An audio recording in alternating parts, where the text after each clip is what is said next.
yung pag-uusap naming mag-ina is pag-uusap namin yun. Wala akong taong minamaliit, wala akong taong pinipintasan. Diba? Hindi ganon. Gusto ko lang, sigurado yung anak ko dun sa babae. Kasi babae din ako. Alam niyo naman yung mga lalaki, di ba? Yung mga lalaki, kahit naman babae. Tsaka bata pa kasi sila. Ayoko makaramdam si Shalane ng maging broken sa anak ko. Maging broken na yung anak ko yung dahilan.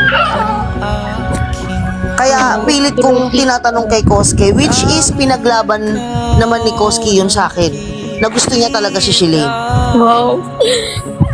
Makita mo naman tungkol sa kanila. Kosoke, tatanong ko lang sana sa'yo kasi napapansin ko na dun sa mga video nyo, parang ikaw yung may gusto sa kanya. Ano ba nagustuhan mo kay, kay Shalane?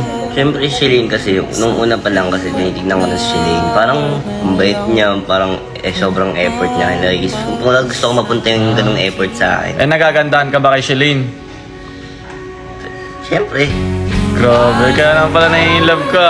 Ayan Kinikilig si Kosoke guys In love kay Shalane, grabe. Kung magiging kayo in the future ni Shalane ha, ano yung pinakamahalagang bagay sa relasyon para sa inyo?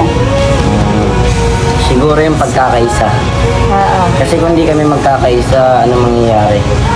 Hindi, kumbaga ngayon pa lang, kailangan namin magkaisa para in the future. Alam mo na, diretso. Pero communication is the key, gano'n. Kumbaga, Pag kayo may pinag-aawayan, pinag-uusapan dapat. kumbaga dapat kumisan ka ba? Ang kinikilig. Ano yan, Koske? Promise ring? Kaya pala, nagpaparinig siya sa bawa. Hello! Grabe naman yung anak ko! Nabulong sa akin yung sangaraw mo. Grabe naman! Ang spoiled mo, dinayo ka pa ng mama ni Kosoke dito! Aba! Aba! Ayan na nga!